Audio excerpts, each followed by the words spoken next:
नमस्ते, मैं हूं रंजीत झा और आप सभी का दिस समाचार एक्सप्रेस के इस खास शो में स्वागत है। आज हम बात करेंगे एक ऐसे स्कैंडल की जिसने देश की न्यायिक और सियासी व्यवस्था को हिलाकर रख दिया है। जजों के भ्रष्टाचार कांड की खबरों के बीच अब कर्नाटक में जजों के हनी ट्रैप का शिकार हो जाने की सनसनीखेज घटना ने न्यायपालिका में हड़कंप मचा दिया है। कर्नाटक में एक हनी ट्रैप स्कैंडल का खुलासा हुआ है जिसमें जजों से लेकर बड़े बड़े नेता तक फंस गए हैं। जजों के अश्लील वीडियो, ब्लैकमेलिंग और सियासी साजिश का गंदा खेल। यह स्कैंडल अब सुप्रीम कोर्ट तक पहुंच गया है, जहां पर सीजेआई संजीव खन्ना के सामने बड़ी चुनौती खड़ी हुई है। क्या जज और नेता साजिश का शिकार हो रहे हैं? क्या यह सब फेवरेबल जजमेंट और सियासी फायदे के लिए हो रहा है? और सबसे बड़ा सवाल, क्या सुप्रीम कोर्ट इस गंदगी को साफ कर पाएगा? आइए खोलते हैं इस सनसनीखेज मामले की परतें।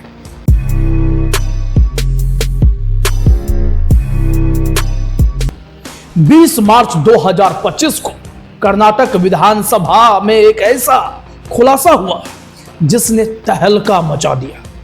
सहकारिता मंत्री केएन राजन्ना ने खुलासा किया कि राज्य में एक हनी ट्रैप रैकेट चल रहा है जिसमें 48 बड़े नाम तक शामिल हैं जो इसके शिकार हुए हैं। लेकिन सबसे सनसनीखेज खुलासा यह था कि इस लिस्ट में जजों का नाम भी है। इंडिया टुडे की एक रिपोर्ट के मुताबिक कर्नाटक हाईकोर्ट के एक सीनियर जज का नाम इस स्कैंडल में सामने आया है। टाइम्स ऑफ इंडिया की एक खबर के अनुसार इस जज को एक प्राइवेट पार्टी में बुलाया गया जहां उनकी कुछ आपत्तिजनक तस्वीरें और वीडियो रिकॉर्ड कर लिए गए। यह जानकारी सूत्रों के हवाले से सामने आई है और अभी इसकी आधिकारिक पुष्टि तो नहीं हुई है, लेकिन हर कोई जानता है। अब यह सूत्रों का दावा है कि इन वीडियो का इस्तेमाल जज को ब्लैकमेल करने के लिए किया जा रहा है। हिंदुस्तान टाइम्स की एक रिपोर्ट के मुताबिक इस स्कैंडल में जजों को निशाना बनाकर उनके फैसलों को प्रभावित करने की कोशिश की जा रही है। सुप्रीम कोर्ट में दाखिल याचिका में दावा किया गया है कि जजों को हनी ट्रैप में फंसाकर उनसे पक्षपातपूर्ण फैसले करवाए जा रहे हैं। याचिका में यह भी कहा गया है कि अगर जज ब्लैकमेलिंग का शिकार हो सकते हैं तो वे न्यायिक स्वतंत्रता को कैसे बरकरार रखेंगे? सवाल यह है, क्या यह honey trap scandal favourable judgement लेने की साजिश है? और अगर जज ही इस तरह की गंदगी में फंस रहे हैं तो आम आदमी को इंसाफ कौन देगा?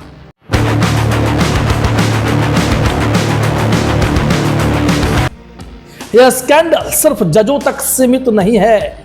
कर्नाटक में हनी ट्रैप अब सियासी हथियार बन चुका है। नवभारत टाइम्स की एक रिपोर्ट के मुताबिक कर्नाटक में सत्ता की लड़ाई में हनी ट्रैप का इस्तेमाल तेजी से बढ़ रहा है। सहकारिता मंत्री केएन राजन्ना ने खुद स्वीकार किया कि वह इस हनी ट्रैप का शिकार हो चुके हैं। उन्होंने विधानसभा में कहा, मैं अकेला नहीं हूं, 48 लोग इस रैकेट का शिकार बने हैं। इकोनॉमिक टाइम्स की एक रिपोर्ट के मुताबिक इस स्कैंडल में 48 नेताओं, विधायकों और केंद्रीय नेताओं के अश्लील वीडियो बनाए गए। बीजेपी विधायक एन मुनिरत्ना ने आरोप लगाया कि इस रैकेट के पीछे डिप्टी सीएम डीके शिवकुमार का हाथ है। मुनिरत्ना ने कहा कि यह स्कैंडल सियासी प्रतिद्वंद्विता को खत्म करने और सत्ता हासिल करने की साजिश है। ये तो कांग्रेस बनाम बीजेपी का खेल है, लेकिन सच कितना गहरा है यह तो जांच का विषय है। हनी ट्रैप का यह खेल सिर्फ बदनाम करने तक सीमित नहीं है, इसका इस्तेमाल मनमाने काम करवाने के लिए भी किया जाता है। टाइम्स ऑफ इंडिया की एक रिपोर्ट के मुताबिक हनी ट्रैप में फंसाए गए लोगों से या तो मोटी रकम वसूली जाती है या फिर उन्हें ब्लैकमेल करके सियासी फैसले, ठेके या यहां तक कि कोर्ट के फैसले तक प्रभावित किए जाते हैं। अगर शिकार उनकी बात नहीं मानता है तो उनके वीडियो सोशल मीडिया पर वायरल कर दिए जाते हैं। सवाल यह है, कर्नाटक में यह हनी ट्रैप रैकेट कौन चला रहा है और क्या यह सियासी साजिश का हिस्सा है? 24 मार्च 2025 को यह मामला देश की सबसे बड़ी अदालत सुप्रीम कोर्ट तक पहुंच गया। बार एंड बेंच की एक पोस्ट के मुताबिक इस स्कैंडल से जुड़ी एक जनहित याचिका PIL chief justice Sanjeev Khanna की बेंच के सामने पेश की गई। हिंदुस्तान टाइम्स की रिपोर्ट के अनुसार याचिका में मांग की गई है कि इस मामले की जांच CBI से करवाई जाए ताकि सच्चाई सामने आ सके। चीफ जस्टिस ने कहा कि इस मामले की सुनवाई 25 मार्च को की जाएगी।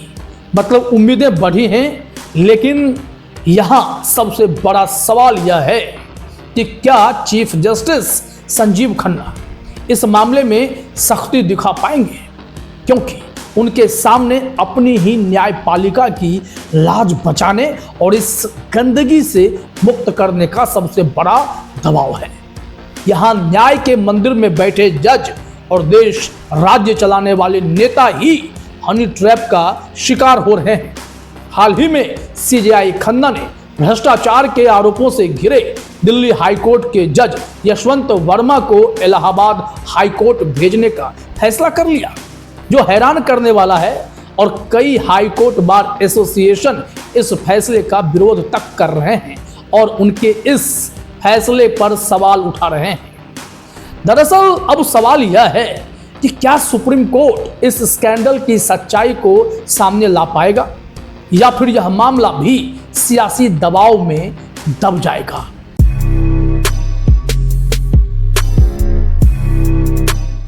हनी ट्रैप का यह मामला कोई नया तो नहीं है।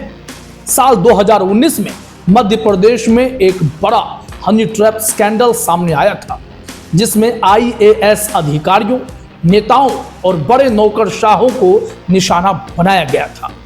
टाइम्स ऑफ इंडिया की एक रिपोर्ट के मुताबिक इस रैकेट ने 13 IAS अधिकारियों की एक हिट लिस्ट तैयार की थी और उनके खिलाफ आपत्तिजनक वीडियो और बनाकर उन्हें ब्लैकमेल किया जा रहा था। इस स्कैंडल में 4000 से ज्यादा अश्लील फाइलें बरामद हुई थी। हालांकि उस स्कैंडल में जजों का नाम सामने नहीं आया था, लेकिन यह सवाल उठता है, अगर IAS अधिकारी और नेता इस तरह के रैकेट का शिकार हो सकते हैं तो जजों को निशाना बनाना कितना मुश्किल होगा। इसके अलावा साल 2019 में सुप्रीम कोर्ट के तत्कालीन चीफ जस्टिस रंजन गोगोई पर उनकी एक जूनियर कोर्ट असिस्टेंट ने यौन उत्पीड़न का आरोप लगाया था। रंजन गोगोई ने इसे CJI के ऑफिस को अस्थिर करने की साजिश करार दिया था, लेकिन कई लोगों का मानना था कि रंजन गोगोई ने अपने कार्यकाल में कुछ सियासी तौर पर पक्षपातपूर्ण फैसले दिए, जैसे अयोध्या मामले में, और शायद यह उनकी मजबूरी भी रही होगी। वहीं भारतीय न्यायिक व्यवस्था में भ्रष्टाचार की भी कोई नई बात नहीं है। इन सब के बीच जजों और नेताओं का हनी ट्रैप में फंसना यह सवाल खड़ा करता है कि क्या यह सब सियासी और न्यायिक फैसलों को प्रभावित करने की साजिश है। कर्नाटक हनी ट्रैप स्कैंडल ने कई सवाल खड़े कर दिए हैं। क्या जज और नेता साजिश का शिकार हो रहे हैं? क्या यह सब फेवरेबल जजमेंट और सियासी फायदे के लिए हो रहा है? और सबसे बड़ा सवाल, क्या सुप्रीम कोर्ट इस गंदगी को साफ करने में सख्त कदम उठा पाएगा? यह स्कैंडल सुप्रीम कोर्ट तक अब पहुंच चुका है। देखना होगा कि CJI संजीव खन्ना इस गंदगी फैलाने वाले मास्टरमाइंड को सामने लाने के लिए उचित कदम उठा पाते हैं या नहीं। क्या जजों और नेताओं को इंसाफ मिलेगा? यह जानने के लिए आप बने रहिए हमारे साथ। हम आपके लिए इस मामले की हर अपडेट लाते रहेंगे। तब तक के लिए नमस्ते।